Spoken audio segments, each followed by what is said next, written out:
Le silence est souvent le cri le plus assourdissant qu'une femme puisse pousser, surtout lorsqu'elle tient les clés du royaume. Tout le monde pensait que Nathalie Perrot n'était qu'une épouse trophée, figée dans l'ombre de son mari, le brillant PDG Nicolas Lemoine. On la croyait chanceuse d'être simplement admise dans la pièce. Mais le soir du gala célébrant leurs 10 ans de mariage, un simple aperçu d'un secret derrière une porte close changea tout. Nathalie ne cria pas. Elle ne se battit pas. Elle s'éloigna simplement. Pourquoi? Parce que pendant que Nicolas berçait l'enfant de sa maîtresse, il avait oublié un détail essentiel. Il ne possédait pas l'entreprise. Nathalie, si. Et elle s'apprêtait à lui rappeler que, dans le domaine de la vengeance, elle était l'actionnaire majoritaire. Les bulles de champagne annonçaient d'ordinaire la fête, mais ce soir-là, elles avaient un goût de cuivre et de vieux mensonges. Nathalie Perrot se tenait sur la mezzanine de l'hôtel Grand de Saint-Rémy, en Provence, observant en contrebas la mer de smoking et de robes de créateurs qui tourbillonnaient dans la salle. On célébrait le 10e anniversaire de Lemoine Global, le conglomérat technologique que le monde croyait bâti de toutes pièces par son mari, Nicolas Lemoine, à la force du poignet et à la sueur de son front. Nathalie ajusta la bretelle émeraude de sa robe. C'était une pièce vintage, discrète pour un œil non averti, mais valant plus que la voiture de luxe stationnée par le voiturier à l'entrée. C'était sa manière d'être. Elle préférait le pouvoir qui chuchote à celui qui crie. « Il vous cherche, Madame Lemoine », dit une voix à sa gauche. Nathalie se tourna et aperçut Jean-Pierre Delorme, le plus ancien conseiller juridique de l'entreprise, et sans doute le seul homme présent à connaître tous les secrets enfouis. Il tenait une canne dans une main et un verre de whisky dans l'autre. Ses yeux, d'ordinaire perçants, semblaient fatigués. « Vraiment ?» répondit Nathalie d'un ton calme. « Je pensais que Nicolas était occupé à recevoir les félicitations pour le lancement du nouveau microprocesseur. Il aime les projecteurs, n'est-ce pas ?» Jean-Pierre ne sourit pas. Les projecteurs aveuglent souvent sur ce qui se passe dans l'ombre. « Nathalie, vous devriez aller le trouver. » Il s'est dirigé vers les suites VIP il y a une vingtaine de minutes. Il a dit qu'il devait prendre un appel urgent d'investisseurs de Marseille. Quelque chose dans la voix de Jean-Pierre fit se hérisser les poils sur les bras de Nathalie. Ce n'était pas une suggestion. C'était un avertissement. Jean-Pierre avait été l'avocat de son père avant de devenir celui de Nicolas. Il connaissait l'enchevêtrement complexe du patrimoine Perrot mieux que quiconque. « Merci, Jean-Pierre », dit-elle doucement. Nathalie descendit l'escalier de marbre, se frayant un chemin dans la foule avec une grâce parfaitement maîtrisée. Elle accepta les compliments sur la réussite de son mari d'un léger hochement de tête, évitant les mains insistantes désireuses de se rapprocher de la « première dame » de la tech française. Mais son esprit s'emballait. Nicolas n'avait jamais mentionné Marseille. Il lui avait même clairement dit que cette soirée était pour eux, pour célébrer une décennie de domination. Elle atteignit le couloir menant aux suites privées. Le bruit du gala s'éteignit en un murmure étouffé, remplacé par le claquement feutré de ses talons sur la moquette épaisse. Le couloir était vide, à l'exception d'un serveur débarrassant un plateau de petits fours intacts. Suite 404. C'était la suite réservée aux négociations de haut niveau. La porte était entr'ouverte. Un filet de lumière dorée se répandait sur le tapis. Nathalie tendit la main vers la poignée, prête à entrer pour féliciter son mari de l'accord qu'il était en train de conclure. Puis elle entendit ce son. Ce n'était pas le baryton agressif d'une négociation d'affaires. C'était un murmure doux, un roucoulement qu'elle n'avait plus entendu de Nicolas depuis des années, depuis qu'ils avaient cessé d'essayer d'avoir un enfant. « Regarde-le, Nicolas, il a ton nez. » La voix féminine était jeune, haletante, et terriblement familière. C'était celle de Chloé Sorel, l'assistante marketing de 24 ans que Nicolas avait embauchée 6 mois plus tôt pour son « regard neuf ». Nathalie se figea. Sa main resta suspendue au-dessus de la poignée en laiton. « Oui », murmura Nicolas, la voix chargée d'une émotion dont Nathalie avait été privée depuis trop longtemps. « Il est parfait. Mon fils. Mon véritable héritage. » Nathalie poussa la porte d'1 centimètre de plus. L'angle était d'une cruauté parfaite. Nicolas était assis sur un canapé de velours, sa veste jetée à côté de lui, sa cravate desserrée. Dans ses bras, il tenait un petit corps enveloppé de cachemire bleu, qu'il berçait doucement, le visage illuminé d'une adoration pure et sans mélange. Assise à côté de lui, une main posée de façon possessive sur son genou, se trouvait Chloé. Elle paraissait radieuse, triomphante, parfaitement à sa place. « Quand est-ce que tu vas lui dire ?» demanda-t-elle à voix basse, un murmure qui claqua comme un coup de feu dans le silence. « Les papiers du divorce sont prêts depuis des semaines.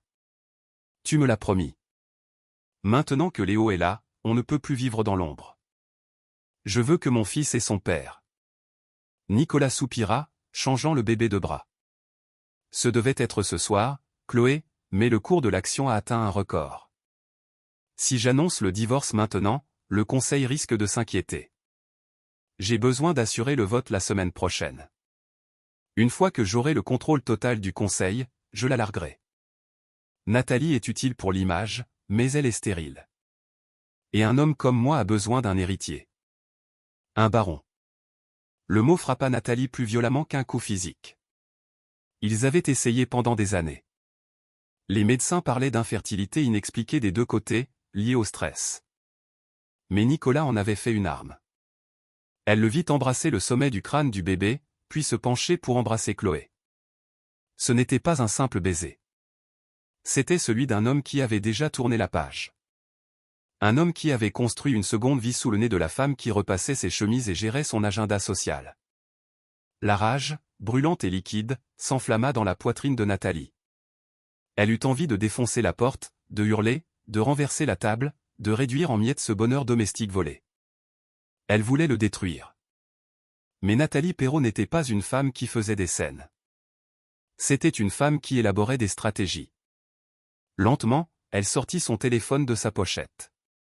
D'une main étonnamment ferme malgré le séisme dans son cœur, elle visa à travers l'entrebâillement de la porte. Clic. Une photo de la famille heureuse. Clic. Une vidéo de Nicolas promettant de la laisser tomber. 10 secondes de preuves accablantes. Nicolas avouant l'adultère. Nicolas reconnaissant que l'enfant était le sien. Nicolas admettant qu'il manipulait le conseil. « Je t'aime, Nicolas », murmura Chloé. « Moi aussi, je vous aime tous les deux. Bientôt, il n'y aura plus que nous. Nathalie ne sera qu'un souvenir. Je lui donnerai la maison de Cassis et un chèque, et elle partira sans faire d'histoire. Elle n'a pas l'estomac pour se battre. » Nathalie baissa le téléphone. Un calme froid et terrifiant l'envahit. Le même calme qu'elle ressentait avant de conclure une prise de contrôle hostile. Le même que son père avait connu lorsqu'il démantelait ses concurrents dans les années 80. Elle recula sans faire grincer le parquet, se retourna et repartit dans le couloir. Elle ne courut pas. Elle ne pleura pas. Elle vérifia son maquillage dans un miroir du couloir, remit son rouge à lèvres, une teinte appelée rouge sang, puis retourna dans la salle du gala. Elle trouva Jean-Pierre Delorme près du bar. « Jean-Pierre », dit-elle d'une voix parfaitement stable. « Nathalie ? Vous avez l'air d'avoir vu un fantôme. »« Non », répondit-elle en prenant une flûte de champagne. « J'ai vu l'avenir, et il exige une restructuration. J'ai besoin que vous convoquiez une réunion d'urgence avec les fiduciaires de la fiducie Perrault ce soir, à minuit. » Les yeux de Jean-Pierre s'écarquillèrent. Il lut l'acier dans son regard et comprit que le temps des avertissements était révolu. « Je fais préparer la voiture dans 10 minutes, dit-il. Nathalie but une gorgée de champagne. Il n'avait plus le goût des vieux mensonges. Il avait le goût de la guerre. Le pavillon dominant Annecy était silencieux lorsque Nicolas finit par rentrer, vers 3 heures du matin. Le gala avait été un triomphe, suivi d'une fête à laquelle Nathalie s'était soigneusement soustraite. Elle était assise dans le grand fauteuil de cuir du bureau, face à la porte. La seule lumière provenait des baies vitrées derrière elle, laissant son visage dans l'ombre.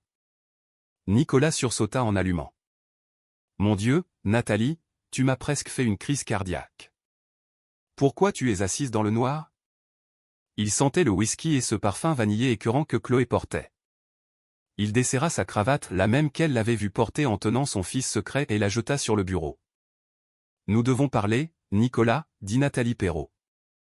Elle ne se leva pas. Elle resta assise, les mains calmement croisées sur ses genoux.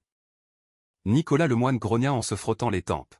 « On ne peut pas remettre ça à plus tard ? J'ai eu une nuit interminable.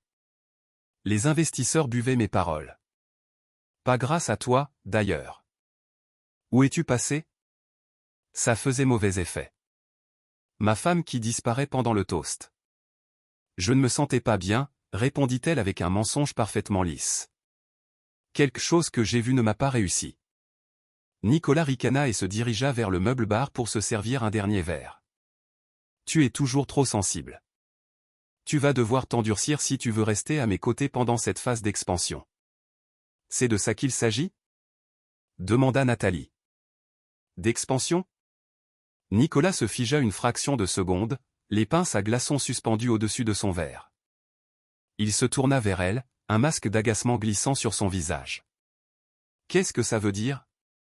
Je veux dire, dit Nathalie en se levant lentement, que les familles s'agrandissent, Nicolas. Les entreprises fusionnent. Je me demandais simplement laquelle des deux tu privilégies. Nicolas éclata d'un rire sec et méprisant. Tu parles par énigme. Va te coucher, Nathalie. Tu es fatiguée. Je sais pour Chloé. Le silence qui suivit fut total. Le bourdonnement du réfrigérateur, la circulation lointaine, tout disparut. Nicolas posa son verre. Il n'avait pas l'air paniqué. Il avait l'air soulagé, arrogant. Eh bien, dit-il en se tournant complètement vers elle, ça m'évite de chercher le bon moment pour te le dire. Nathalie sentit une brève pointe de douleur, qu'elle étouffa aussitôt. Donc c'est vrai. La stagiaire. Et l'enfant. Les sourcils de Nicolas se haussèrent. Tu sais pour Léo. Tu m'espionnais. Il secoua la tête, feignant la déception. C'est bas, Nathalie. Même pour toi. Nathalie s'avança dans la lumière. Tu as un enfant avec une femme 2 fois plus jeune que toi, caché dans une suite de l'entreprise, et tu me fais la leçon sur la morale. J'ai droit au bonheur, Nathalie. Cria soudain Nicolas, sa maîtrise se fissurant. J'ai droit à un héritage. Regarde-toi. Tu es froide. Distante. Et soyons honnêtes, tu n'as pas pu me donner la seule chose dont un homme à ma place a besoin. Un fils. Nous avions convenu de continuer à essayer. Nous avions parlé de la gestation pour autrui, énuméra Nathalie d'une voix stable. Je ne voulais pas d'une mère porteuse, cracha Nicolas. Je voulais une vraie famille. Chloé me donne ça. Elle me respecte. Elle m'admire. Elle ne me conteste pas chaque décision comme toi. Il s'avança vers elle, se dressant au-dessus d'elle, cherchant à l'intimider par sa taille. C'était une tactique qui avait fonctionné pendant des années avec ses cadres subalternes. Je demande le divorce, Nathalie, dit-il d'une voix devenue dure. Et ne crois pas que tu vas me plumer. Mon équipe juridique examine le contrat de mariage depuis des mois. Tu auras la maison de Cassis et une pension mensuelle pendant 3 ans. C'est tout. Une pension? Répéta Nathalie en arquant un sourcil. Comme une allocation. Tu n'as pas travaillé un seul jour ces 10 dernières années, ricana Nicolas. J'ai bâti cette entreprise. Le moine global est à moi. Mon nom est sur l'immeuble. Mon visage est dans les magazines. Toi, tu organisais les réceptions. Tu prendras ce que je te donne, et tu seras reconnaissante que je sois assez généreux pour ne pas te laisser sans rien. Il passa près d'elle en la heurtant brutalement de l'épaule. J'ai une conférence de presse prévue vendredi. J'annoncerai la restructuration du groupe et ma transition personnelle. Je veux que tu aies quitté la résidence principale avant le week-end. Chloé et Léo emménageront lundi. Il s'arrêta à la porte du bureau, sans même se retourner. Ne complique pas les choses, Nathalie. Tu ne peux pas gagner contre moi. J'ai le conseil. J'ai l'argent. Et j'ai les avocats. Tu n'es qu'une femme au foyer qui a dépassé son apogée. Nathalie attendit que la porte se referme. Elle attendit d'entendre ses pas lourds s'éloigner vers la chambre d'amis. Ils ne dormiraient même pas dans leur lit cette nuit. Alors seulement, un léger sourire glacé effleura ses lèvres. Nicolas pensait avoir passé en revue le contrat de mariage. Il pensait savoir qui possédait le moine global. Il croyait que le nom sur la façade comptait plus que ceux inscrits sur les certificats d'action. Il avait oublié qui était Nathalie avant de devenir une lemoine. Il avait oublié que son nom de jeune fille était Perrault.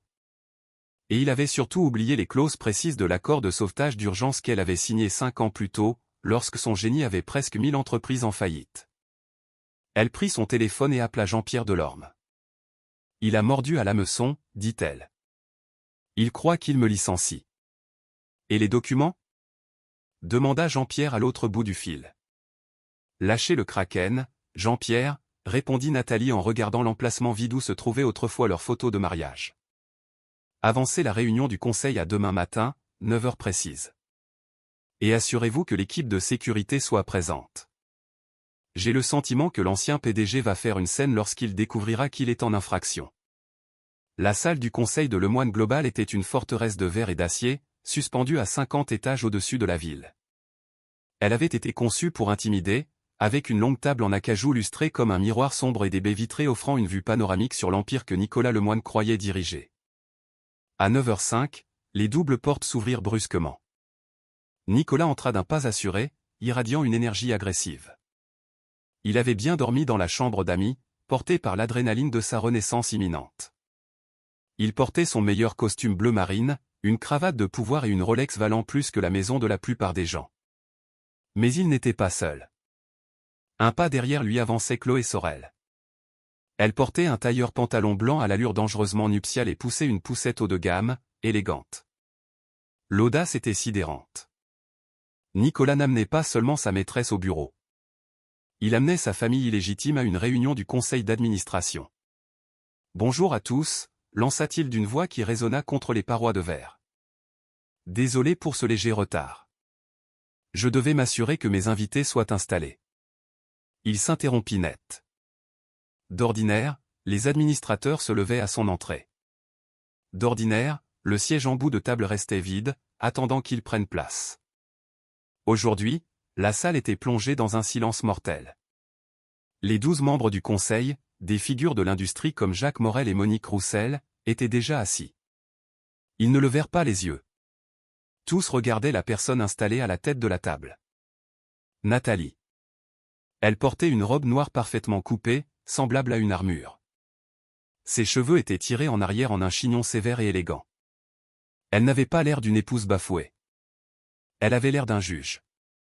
« Tu es à ma place, Nathalie, » dit Nicolas, son sourire vacillant imperceptiblement. Il ricana, tentant de détendre l'atmosphère. « Je crois que ma femme confond le comité du club de golf et une réunion du conseil d'une multinationale. » Nathalie ne cligna pas des yeux. Elle ne le regarda même pas. Elle lisait un dossier devant elle, annotant quelque chose au stylo rouge.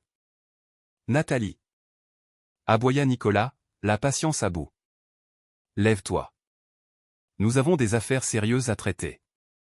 Tu te ridiculises. » Chloé se tortilla près de la porte, serrant la poignée de la poussette entre ses mains manucurées. « Nicolas, peut-être qu'elle ne sait pas. »« Elle sait, » grogna-t-il en se tournant vers le conseil, les bras écartés. « Mesdames et messieurs, je m'excuse pour cette perturbation domestique. Comme vous le savez, Lemoine Global entre dans une nouvelle ère, et il est temps de se débarrasser du poids mort. Ma femme a du mal à accepter que son rôle ici, et dans ma vie, est terminé. » Jacques Morel, président du comité d'audit, leva enfin les yeux. Il ajusta ses lunettes. « Asseyez-vous, Nicolas. Il y a une chaise libre au bout de la table. » Le visage de Nicolas vira au rouge foncé. « Pardon ? Je suis le PDG. Je m'assois en bout de table. »« Pas aujourd'hui, » dit Nathalie. Sa voix était calme, mais elle avait un poids qui rendait le bourdonnement de la climatisation assourdissant. Elle leva enfin les yeux, ses prunelles bleues le transperçant. « Asseyez-vous, Nicolas, ou je demanderai à la sécurité de vous faire sortir avant même que vous n'ayez pu présenter votre assistante. » Nicolas éclata d'un rire bref et incrédule. « La sécurité ? C'est moi qui paie leur salaire. Vous pensez pouvoir entrer ici et donner des ordres ? Tu es une femme au foyer, Nathalie. Tu n'es rien sans moi. » Nicolas se tourna vers le conseil, choisissant l'option nucléaire. S'il ne pouvait pas la déplacer physiquement, il détruirait sa réputation, là, devant les personnes qu'elle cherchait à impressionner. Puisque Nathalie insiste pour être présente, lança-t-il avec un rictus en faisant les 100 pas, mettons tout sur la table. Je demande le divorce pour différends irréconciliables. Mais la vérité, c'est que l'entreprise a besoin d'un dirigeant avec un héritage, un avenir. Il désigna théâtralement Chloé Sorel et le bébé. Voici Chloé Sorel. Et ça, dit-il en pointant la poussette, c'est Léo, mon fils, mon sang.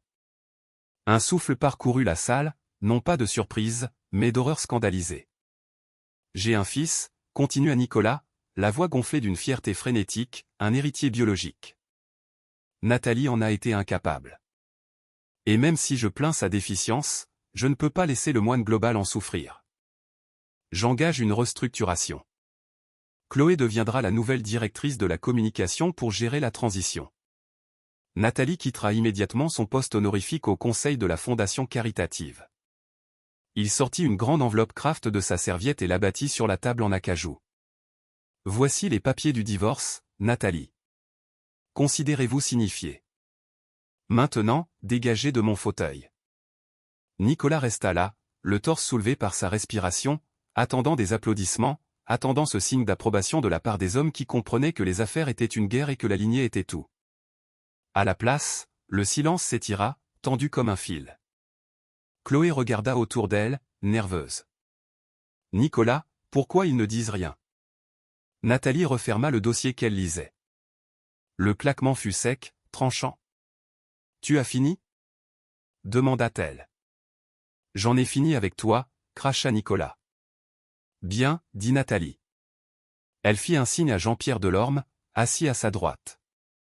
Jean-Pierre, veuillez lire le procès-verbal de la réunion d'urgence des fiduciaires tenue à minuit, la nuit dernière. Jean-Pierre se leva. Il ne regarda pas Nicolas. Il regarda le document dans ses mains, la voix sèche, dépourvue d'émotion. À minuit ce matin, la fiducie Perrault a exercé son option au titre de l'accord de sauvetage de 2021, l'utile. Plus précisément, la clause 14B relative à la conversion de dette en capital en cas d'indignité morale manifeste ou d'instabilité de direction de la part du PDG en exercice. Nicolas se figea. La couleur quitta son visage si vite qu'on aurait dit qu'il allait s'évanouir. L'accord de 2021 ce n'était qu'un prêt. J'ai payé les intérêts. Tu as payé les intérêts, coupa Nathalie, sa voix traversant la salle comme un scalpel. Mais tu n'as jamais remboursé le principal, Nicolas. Tu étais trop occupé à acheter des yachts et à installer des maîtresses dans des suites de l'entreprise pour rembourser les 50 millions que la fiducie de mon père t'a prêté quand tu as envoyé cette société dans le mur il y a 5 ans. Nicolas bégaya. Mais on avait convenu que j'avais 10 ans. Lis la clause, ordonna Nathalie. Jean-Pierre. En cas de conduite du PDG compromettant la réputation ou la stabilité de l'entreprise, récita Jean-Pierre, la fiducie Perrault se réserve le droit de convertir immédiatement le principal restant dû en action de catégorie A avec droit de vote, sur la base du cours de l'action de 2021. Jean-Pierre abaissa la feuille et fixa Nicolas par-dessus ses lunettes. La valorisation en 2021 était de 4 par action. Aujourd'hui, elle s'échange à 40. En convertissant la dette au taux le plus bas, la fiducie Perrault a, de fait, acquis 400 millions d'actions supplémentaires. La bouche de Nicolas s'ouvrit et se referma comme celle d'un poisson hors de l'eau. Il regarda les membres du conseil. Ils regardaient tous Nathalie. Quoi? Qu'est-ce que ça veut dire? Cria Chloé d'une voix stridente. Nicolas, qu'est-ce que ça veut dire? Ça veut dire, dit Nathalie en se levant lentement, qu'à minuit 5, je suis l'actionnaire majoritaire de Le Moine Global. Je possède 90% des droits de vote. Je possède l'immeuble. Je possède les chaises. Je possède le bureau sur lequel tu t'appuies. Elle contourna la table, ses talons claquant en cadence sur le sol. Elle s'arrêta à quelques centimètres de Nicolas. Il sentait la peur. Tu ne possèdes plus le conseil, Nicolas, murmura-t-elle. Moi, si. Tu ne peux pas faire ça, souffla Nicolas, les yeux écarquillés. J'ai construit tout ça. Je suis le visage de cette entreprise. Tu es un risque, le corrigea Nathalie. Elle se tourna vers le conseil. Je propose une motion visant à révoquer Nicolas Lemoine de ses fonctions de PDG, avec effet immédiat, pour faute, notamment pour détournement de fonds de l'entreprise à des fins personnelles, en particulier l'allocation de la suite 404 et les dépenses de Mademoiselle Sorel, ainsi que pour manquement à ses obligations fiduciaires. Je seconde, dit aussitôt Jacques Morel. Qui est pour? Demanda Nathalie. Chaque main dans la salle se leva. Motion adoptée, dit Nathalie calmement. Elle se retourna vers son mari. Vous êtes en intrusion, monsieur Lemoine. Veuillez remettre votre téléphone professionnel, votre ordinateur portable et votre badge. Nicolas recula en titubant, heurtant la table. Non, non, vous ne pouvez pas. J'ai des droits. J'ai un fils. Il désigna la poussette comme si le bébé pouvait lui servir de bouclier. Oui, vous en avez un, répondit Nathalie en jetant un regard au bébé avec une pitié sincère, sans malveillance. Et cet enfant va avoir besoin d'un père présent, ce qui tombe bien, vous allez avoir beaucoup de temps libre. Cela dit, puisque vous parlez de divorce. Elle prit l'enveloppe que Nicolas avait frappée sur la table et la jeta à la poubelle sans l'ouvrir. Mes avocats ont déposé ce matin. Et puisque vous avez été révoqué pour faute, votre parachute doré est annulé. Le contrat prénuptial que vous aimiez tant citer hier soir comporte une clause de fidélité. Vous l'avez violé de manière explicite, en vidéo. Elle tapota son téléphone. Je prends tout, Nicolas. La résidence, les voitures, les comptes, et oui, la maison de Cassis. Nicolas se tourna vers Chloé, désespéré de trouver un soutien. Chloé, dis-leur. Dis-leur qu'on est une équipe. Chloé passa des yeux de Nicolas en sueur, rouge, et désormais sans emploi à Nathalie, debout comme une reine dans son château. Le calcul était simple. Tu m'as dit que tu possédais l'entreprise, dit Chloé d'une voix tremblante. Tu disais qu'elle n'était qu'une façade. Il t'a menti, dit Nathalie à la jeune femme. Il ment à tout le monde. Il a utilisé mon argent pour gonfler son ego, et il a utilisé ta jeunesse pour renforcer sa confiance. Mais le manège est terminé. Nathalie appuya sur un bouton de l'interphone. Sécurité, salle du conseil. Nous avons 2 intrus à escorter dehors. 2 agents de sécurité massifs, des hommes que Nicolas saluait chaque matin depuis 10 ans, entrèrent dans la salle. Ils ne regardèrent pas Nicolas. Ils regardèrent Nathalie, attendant ses ordres. Escortez monsieur Lemoine et mademoiselle Sorel jusqu'à la sortie, dit Nathalie. Ils n'ont pas le droit de passer par leur bureau. Leurs effets personnels leur seront envoyés. Vous ne pouvez pas me faire ça, hurla Nicolas lorsqu'un agent lui saisit le bras. Il tenta de se dégager, sa dignité se brisant complètement. Je suis Nicolas Lemoine. C'est mon nom sur le mur. En réalité, intervint Jean-Pierre Delorme en s'éclaircissant la gorge, la marque Lemoine Global appartient à Groupe Perrault. Nous changerons d'identité la semaine prochaine. Le conseil privilégie, je crois, Perrault Technologies. Nicolas laissa échapper un son à mi-chemin entre le sanglot et le cri tandis qu'on le traînait vers la porte. Chloé se précipita pour attraper la poussette, le visage strié de larmes. Elle jeta un dernier regard à Nathalie, s'attendant à y voir du triomphe, mais Nathalie avait simplement l'air fatiguée. Prends le bébé et pars, Chloé. Il n'y est pour rien. Mais choisis ta prochaine étape avec prudence. Un homme qui te trompe avec toi te trompera contre toi. Et maintenant, il n'a même plus un chéquier pour compenser. Les portes claquèrent. Le silence retomba dans la salle du conseil. Nathalie laissa échapper un long souffle, ses épaules s'abaissant imperceptiblement. Elle parcourut du regard les 12 visages tournés vers elle. Bien, dit-elle en se rasseyant dans le fauteuil de cuir en bout de table, celui qui lui allait enfin parfaitement. Parlons maintenant du dossier de Marseille. Je crois que Nicolas était sur le point d'en faire un désastre. À l'extérieur de la tour de Lemoine Global, bientôt rebaptisée Perrault Technologies, le trottoir était devenu un chaos de flashs aveuglants et de voix hurlantes. Il fallut exactement 12 minutes pour que la nouvelle du coup d'État en salle du Conseil fuite. À l'ère de l'information numérique, la chute d'un titan allait plus vite que le son. Nicolas Lemoine, un homme qui avait fait 3 fois la couverture de Challenge, se tenait sur le béton, serrant contre lui un carton rempli d'objets de bureau sans valeur. Le vent lui fouettait les cheveux dans les yeux. À côté de lui, Chloé tentait tant bien que mal de tenir la poussette et son sac à main, figé comme un animal pris dans les phares d'une douzaine d'équipes de télévision. Monsieur Lemoine, est-il vrai que vous avez été licencié pour détournement de fonds? Est-ce votre maîtresse? Est-ce le bébé secret? Monsieur Lemoine, un commentaire sur l'action qui a bondi de 15% après votre éviction? Cette dernière question frappa Nicolas plus violemment que la poigne de l'agent de sécurité. Le marché ne s'effondrait pas parce qu'il était parti. Le marché célébrait. Pas de commentaire. hurla Nicolas en repoussant un micro. Éloignez cette caméra de moi. Il chercha son chauffeur du regard.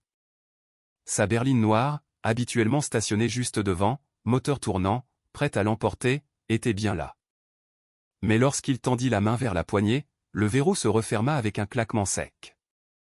La vitre descendit de quelques centimètres. Le chauffeur, Stéphane, qui l'employait depuis 6 ans, regarda dehors avec gêne. « Désolé, monsieur Lemoine. Madame Perrault a appelé. Les véhicules de fonction sont réservés aux employés. J'ai ordre de ramener la voiture au garage. Stéphane, ouvre cette foutue porte. » Rugit Nicolas en tirant sur la poignée. « C'est moi qui t'ai embauché. Je t'ai donné une prime de Noël. En réalité, monsieur, la prime provenait du budget des ressources humaines, validé par Madame Perrault. Et j'ai besoin de ce travail. Ma femme est malade. Je ne peux pas prendre ce risque. » Stéphane remonta la vitre. La voiture s'éloigna, se fondant dans la circulation, laissant Nicolas planté sur le trottoir avec sa maîtresse, son fils illégitime et un carton de bibelots inutiles. « Nicolas, tout le monde nous regarde », siffla Chloé en dissimulant son visage derrière son sac de marque. « Appelle un VTC. Rentrons à la maison. »« La maison ?» murmura Nicolas, hébété. Il sortit son téléphone personnel, pas celui de l'entreprise qu'on lui avait confisqué. Il ouvrit l'application et entra l'adresse de la résidence Panorama, pavillon A. Il demanda un SUV de luxe. Il n'allait pas partir dans une petite citadine. Paiement refusé. Il fixa l'écran, recommença. Paiement refusé. Veuillez mettre à jour votre moyen de paiement. Merde, murmura-t-il, les doigts tremblants. Il essaya sa carte platine. Refusé. Il essaya la carte du compte joint. Carte désactivée. Elle a tout bloqué, souffla Nicolas, l'horreur remontant dans sa gorge. Elle a tout gelé. Les comptes communs. Les lignes de crédit. Tout était rattaché au patrimoine principal. Nicolas, le bébé pleure, génie Chloé. Prends juste un taxi. Je ne peux pas. Cria-t-il en se retournant contre elle. Je n'ai pas d'espèces. Je n'ai pas eu de liquide sur moi depuis 5 ans. Il regarda le cercle de paparazzi qui filmait désormais son incapacité à partir. C'était l'humiliation absolue. Finalement, il aperçut un taxi jaune déposant un client. Il courut presque se jeter sur le capot. « Emmenez-nous à la résidence Panorama », dit-il au chauffeur, essoufflé. « Je vous paierai à l'arrivée. J'ai de l'argent liquide dans le coffre à la maison. » Le chauffeur, un homme bourru à l'air de tout avoir vu, examina le costume coûteux de Nicolas et le carton. « Paiement à l'arrivée ? Le compteur tourne vite, mon ami. »« Roulez », répondit Nicolas. Le trajet se déroula dans un silence tendu. Léo hurla tout du long, une sirène aiguë qui lacérait les nerfs déjà à vif de Nicolas. Chloé se tassa à l'autre bout de la banquette, faisant défiler frénétiquement son téléphone, lisant sans doute les gros titres qui ruinaient déjà sa réputation, l'autre femme, la stagiaire qui a fait tomber un empire, maîtresse et bébé expulsés du siège. Lorsqu'ils arrivèrent à la résidence Panorama, le concierge, Bernard, se tenait à l'entrée.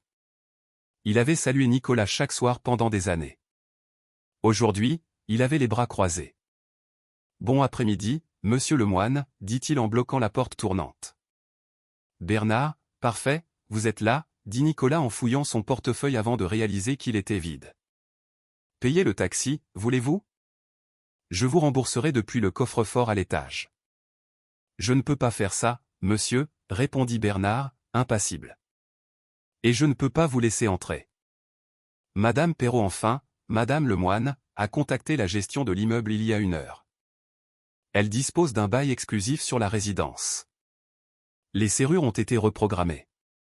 Votre nom a été retiré de la liste d'accès. J'habite ici. Hurla Nicolas, les veines du cou saillantes. Mes vêtements sont là. Ma collection de montres. Vos effets personnels sont en train d'être emballés par une société de déménagement, récita Bernard, manifestement fidèle à un script. Ils seront livrés dans un garde-meuble à Colmar. Voici la clé et l'adresse. Il lui tendit une petite clé en laiton et un bout de papier. Nicolas fixa le mot. Colmar. Un garde-meuble. Nicolas, murmura Chloé, la voix tremblante. Le taxi attend.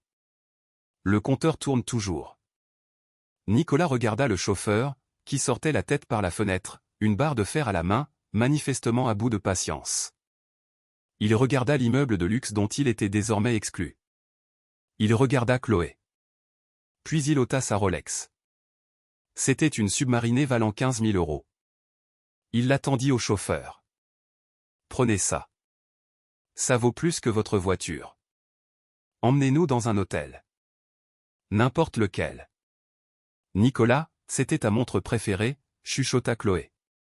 Tais-toi, lâcha-t-il en s'adossant au mur froid de l'immeuble. Tais-toi. 3 jours plus tard, la définition du luxe avait radicalement changé pour Nicolas Lemoine. Il faisait les 100 pas dans une chambre du motel des Amandiers, un établissement en bord de route près de l'aéroport de Nîmes, qui sentait la cigarette froide et le produit citronné. Le papier peint se décollait, la moquette avait une couleur brunâtre douteuse. C'était le seul endroit acceptant du liquide à l'avance, sans empreinte bancaire, payé après avoir mis en gage le bracelet en diamant de Chloé, un cadeau acheté avec des fonds de l'entreprise 3 mois plus tôt. Arrête de tourner en rond. Tu me donnes le vertige, lança Chloé, assise au bord du lit affaissé, en se limant les ongles. Le bébé dormait dans un berceau de fortune fait d'un tiroir de commode tapissé de serviettes. Il faut que je marche, Chloé. Je réfléchis. Cria Nicolas. Il n'était pas rasé, portait encore le costume de la réunion du conseil, froissé et taché de sueur. Tu ne réfléchis pas, répliqua Chloé, la voix perdant heure après heure sa douceur. Tu paniques. Tu disais que tu avais des avocats. Des relations. Pourquoi personne ne te rappelle? Nicolas s'arrêta et fixa son téléphone. C'était un portable prépayé acheté dans une supérette après la coupure de sa ligne. Il avait appelé tout le monde. Il appela Nicolas Girard, son partenaire de golf et gestionnaire de fonds. L'assistante répondit qu'il était à l'étranger pour une durée indéterminée. Il appela le sénateur Jacques Dumas, dont il avait généreusement financé la campagne. Numéro non attribué. Il appela les 3 meilleurs cabinets de divorce du pays. Tous évoquèrent un conflit d'intérêts. Nathalie les avait tous consultés des années auparavant, l'empêchant ainsi d'engager les meilleurs. Ils ont peur d'elle, marmonna Nicolas. Elle a brûlé la terre. Ou peut-être qu'ils savent juste que tu es fauché, lança Chloé cruellement. J'ai vu les infos. Le procès que Nathalie a lancé. Elle te réclame les 50 millions plus les intérêts, à titre personnel. Même si tu retrouves un travail, elle saisira ton salaire à vie. Je vais récupérer tout ça. Cria Nicolas en frappant la table en stratifie bon marché. J'ai juste besoin d'un avocat qui ne soit pas dans sa poche. J'ai rendez-vous dans 1 heure avec quelqu'un. Un certain maître Bonnet. Il est abordable. Abordable? Ricana Chloé. Génial. Du meilleur plaideur de France à un avocat de zone commerciale.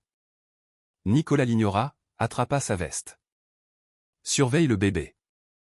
Je reviens avec un plan. Le cabinet de maître Stéphane Bonnet, sans aucun lien avec un personnage de série télé, était coincé entre un salon de manucure et une laverie automatique. Bonnet était un homme moite, une tache sur la cravate, dans un bureau débordant de dossiers. Il l'écouta raconter son histoire, mâchonnant l'extrémité d'un stylo. Quand Nicolas eut fini d'expliquer le contrat prénuptial, l'accord de sauvetage et le vote du conseil, maître Stéphane Bonnet siffla doucement. Waouh, dit-il. Elle vous a eu, monsieur Lemoine. Vraiment, vraiment bien. C'est presque une œuvre d'art. Je n'ai pas besoin d'un critique. J'ai besoin d'une défense, claqua Nicolas. On peut contester le contrat prénuptial? J'ai signé sous la contrainte. La contrainte? Éclata Bonnet de rire. Vous l'avez signé il y a 10 ans en buvant du champagne sur un yacht. Et la clause de fidélité? Vous avez admis l'adultère en vidéo devant témoins, puis vous avez présenté le produit de cet adultère au conseil d'administration. Un juge ne va pas annuler ça. Un juge va l'encadrer. Et l'entreprise? Le sauvetage? Le droit des contrats de base, répondit Bonnet en haussant les épaules. Vous avez signé un accord de conversion d'aide capitale. C'est standard. Vous avez violé la clause morale. Elle a exercé l'option. C'est propre, c'est impitoyable, mais c'est propre. Alors, qu'est-ce que vous me dites? Exigea Nicolas en se penchant. Que je n'ai rien. Je vous dis que vous avez moins que rien, répondit Bonnet, brutal. Vous avez une dette énorme. Nathalie Perrot vient chercher les 50 millions. Vous n'avez aucun actif à saisir. Vous vous dirigez vers la faillite, monsieur Lemoine. Liquidation. Nicolas sentit la pièce tourner. Faillite, je suis un PDG. Vous étiez un PDG, le corrigea Bonnet. Maintenant vous êtes un type au chômage avec une obligation de pension alimentaire et une ex-femme furieuse qui possède le système. Mon conseil? Partez dans un pays sans extradition ou apprenez à dire « Bienvenue chez Carrefour ». Nicolas tituba hors du cabinet, aveuglé par la lumière crue de l'après-midi. Il avait l'impression d'étouffer. Il retourna au motel, les pieds traînants. Il avait besoin d'un verre. Il avait besoin de dormir. Il avait besoin que Chloé lui dise qu'il était encore un génie, encore un roi. Il poussa la porte de la chambre 12. Chloé, l'avocat dit qu'on devra peut-être déposer le bilan, mais on peut repartir. La chambre était vide. Le berceau improvisé, le tiroir de commode était renversé. La porte du placard était ouverte, quelques cintres nus. La valise de Chloé avait disparu. La poussette aussi. Sur le lit défait, une note était posée, écrite sur le papier à en-tête du motel. Nicolas, j'ai appelé mes parents. Ils m'envoient de l'argent pour un billet de retour en Ohio. Je ne peux pas faire ça. Je ne me suis pas inscrite pour la pauvreté. Je me suis inscrite pour une vie avec un gagnant. J'emmène Léo. Ne cherche pas à nous retrouver.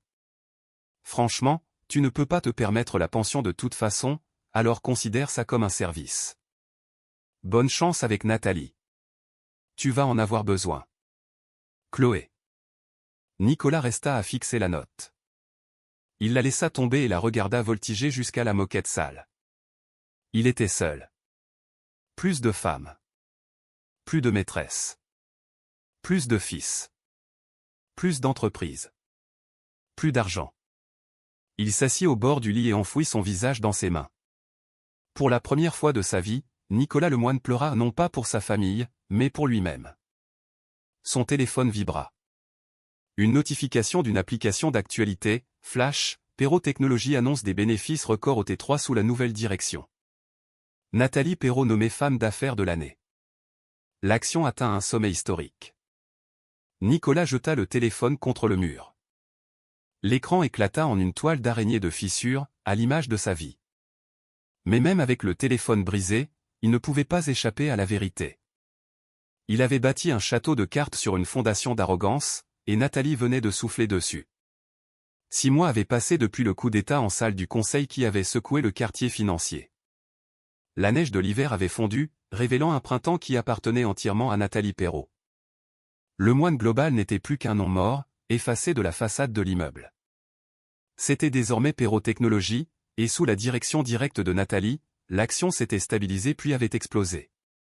Elle avait réorienté l'entreprise vers les technologies d'énergie verte, un virage que Nicolas avait toujours raillé comme une lubie de hippies improductifs, mais qui avait valu à Nathalie la couverture de Le Point en tant que visionnaire de l'année.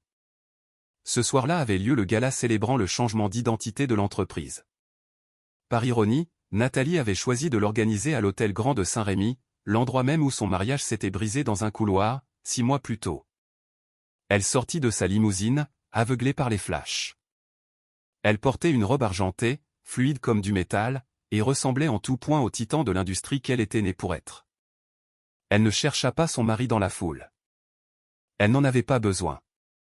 Il n'était plus qu'un fantôme, une histoire qu'on racontait dans les écoles de commerce sur les dangers de la deux-mesure. À l'intérieur, la salle de bal était chaude et embaumait les lys coûteux. Jean-Pierre Delorme, étonnamment alerte pour son âge, porta un toast depuis la table d'honneur. À la reine du conseil, dit-il en levant son verre. À l'actionnaire majoritaire, répondit la salle en écho. Nathalie sourit, mais elle eut besoin d'air. L'ovation avait quelque chose d'enivrant, mais les souvenirs de cet endroit restaient tranchants. Elle s'excusa et se dirigea vers la terrasse pour un instant de calme. Elle s'appuya contre la balustrade de pierre, regardant les lumières de la ville. « Excusez-moi, madame. Je peux débarrasser ça pour vous ?» La voix venait de derrière elle. Rauque, brisée, et pourtant douloureusement familière. Nathalie se figea. Elle se retourna lentement. Un homme se tenait là, portant un uniforme de serveur trop grand pour sa silhouette amaigrie. Il tenait un plateau de flûte de champagne sale. Ses cheveux grisonnaient aux tempes, en bataille. Son visage était creusé, les traces du stress gravées profondément dans la peau. C'était Nicolas. Il lâcha le plateau. Le verre éclata sur les dalles de la terrasse, le bruit résonnant comme un coup de feu. Nathalie souffla Théil. Il la regarda, puis baissa les yeux vers son uniforme en polyester bon marché. La honte lui monta au cou, rouge sombre. Il se précipita pour ramasser les morceaux à main nue, se coupant au passage. « Laissez, » dit Nathalie d'une voix sans la chaleur qu'elle lui réservait autrefois. « Vous allez juste en faire davantage. » Nicolas se redressa, serrant sa main qui saignait. « Je travaille ici maintenant. L'agence m'a placé là. Je ne savais pas que c'était votre événement. Je le jure. C'est une grande ville, Nathalie. Mais j'imagine que la gravité ramène toujours tout vers le bas, au bout d'un moment. » Nicolas eut un rire sec, sans humour. « C'est ça que je suis? Le bas? Vous vous êtes bien assuré que j'y arrive. Personne ne veut m'embaucher. Vous m'avez blacklisté. » « Je ne vous ai pas blacklisté, » corrigea Nathalie calmement. « J'ai simplement rendu la vérité publique. Vous avez détourné des fonds. Vous avez violé vos obligations fiduciaires. Vous êtes un risque. Le marché a décidé de votre valeur, Nicolas. Comme vous le disiez vous-même. On vaut ce qu'on gagne. » « Je n'ai rien, » étouffa Nicolas, les larmes lui montant aux yeux. « Chloé m'a quitté. Elle a pris le petit. Elle vit chez ses parents, en Ohio. Je lui envoie $50 par semaine juste pour qu'elle ne bloque pas mon numéro, mais elle ne me laisse pas le voir. Je dors dans un studio à l'est de Lyon qui sent la moisissure. J'étais un PDG. » Il fit un pas vers elle, le regard désespéré. « Nathalie, s'il vous plaît. Je sais que j'ai merdé. Je sais que je vous ai fait du mal, mais c'est cruel. Vous avez tout. Les millions, l'entreprise, les maisons. Vous ne pouvez pas m'aider? Un prêt? Un poste au courrier? N'importe quoi. » Il tendit la main. La main qui portait autrefois une Rolex, la main qui avait tenu l'enfant de sa maîtresse en complotant pour détruire Nathalie. Nathalie regarda cette main. Elle se rappela la photo dans son téléphone. Elle se rappela le mot « baron ». Elle plongea la main dans sa pochette argentée. Les yeux de Nicolas s'illuminèrent d'un espoir pitoyable. Un chéquier. De l'argent? Nathalie en sortit une seule carte de visite, nette, immaculée. Ce n'était pas la sienne. « Qu'est-ce que c'est ?» demanda Nicolas en la prenant. « Le numéro d'une permanence juridique gratuite, » répondit Nathalie. « Ils aident les gens à déposer un dossier de faillite et à se relever. C'est un bon programme. Je le finance beaucoup. » Nicolas fixa la carte, le visage se défaisant. « C'est tout? Un dépliant? C'est plus que ce que vous comptiez me laisser, Nicolas, » dit Nathalie, sa voix s'abaissant jusqu'à un murmure qui fendit l'air de la nuit. « Vous aviez prévu de me laisser avec une pension et un cœur brisé. Vous vouliez m'effacer. Je vous laisse simplement vivre le monde que vous vouliez construire pour moi. » Elle se tourna vers la porte, le tissu argenté de sa robe accrochant la lumière de la lune. « Nathalie !» cria Nicolas derrière elle, la voix cassée. « Je t'ai faite. Tu n'étais qu'une héritière Perrault. Tu n'étais rien sans mon ambition. » Nathalie s'arrêta. Elle ne se retourna pas. Elle parla simplement par-dessus son épaule. « Tu as raison, Nicolas. J'étais une Perrault, et les Perrauts ne se mettent pas en colère. Ils prennent possession. » Elle rentra dans la chaleur du gala, les lourdes portes vitrées se refermant derrière elle, scellant le froid et l'homme qui avait été son mari. Dehors, Nicolas Lemoine resta seul dans l'obscurité, serrant une carte trop orgueilleux pour l'utiliser, tandis que la femme qu'il avait sous-estimée trinquait à un avenir qui ne l'incluait plus. Le silence était le cri le plus fort qu'il ait jamais entendu. Et voilà, mesdames et messieurs, pourquoi on ne mord jamais la main qui tient le chéquier. Nicolas avait pris Nathalie pour une épouse trophée, un meuble dans son grand plan. Il avait confondu son silence avec de la faiblesse et sa gentillesse avec de la stupidité. Il avait appris à ses dépens que, dans le jeu de la vie, celui qui crie le plus fort n'est pas toujours celui qui commande. C'est celui qui possède la majorité des parts. Nathalie ne s'est pas contentée de partir. Elle est montée. Elle a transformé sa douleur en puissance et sa trahison en prise de contrôle en salle du conseil. C'est un rappel brutal, la meilleure vengeance, ce n'est pas de crier ou de se battre. C'est de vivre bien, de réussir, et de laisser le karma de l'univers et un excellent avocat faire le reste. Et vous, qu'auriez-vous fait à la place de Nathalie? Vous lui auriez donné une seconde chance? Ou le laisser-serveur était-il la punition parfaite? Dites-moi ce que vous en pensez dans les commentaires ci-dessous. Si vous avez aimé cette histoire de justice servie froide, cliquez sur « J'aime », ça aide vraiment la chaîne à grandir. N'oubliez pas de vous abonner et d'activer la cloche de notification pour ne manquer aucune nouvelle histoire. Nous avons encore plein de récits de trompeurs qui reçoivent exactement ce qu'ils méritent la semaine prochaine. Merci d'avoir regardé, et souvenez-vous, lisez toujours les petites. Ce récit me laisse une idée simple et puissante, le silence n'est pas toujours une faiblesse, il peut être une stratégie, surtout quand on connaît sa valeur et contient les preuves, les leviers et les droits. Nathalie ne répond pas par le scandale mais par la lucidité, elle transforme la trahison en décision, la douleur en action, et rappelle que le pouvoir réel ne se proclame pas, il se détient par les actes, par la préparation, par la maîtrise de ce qu'on signe et de ce qu'on possède. La leçon que j'en tire, c'est qu'il faut apprendre à se protéger, juridiquement, financièrement, émotionnellement, à ne pas confondre image et réalité, et à ne pas laisser quelqu'un définir notre place à notre place. Et vous, face à une injustice intime, êtes-vous plutôt du côté de l'explosion ou de la stratégie silencieuse? Où se situe, selon vous, la frontière entre justice et vengeance? Nathalie a-t-elle simplement rétabli l'équilibre ou a-t-elle voulu punir?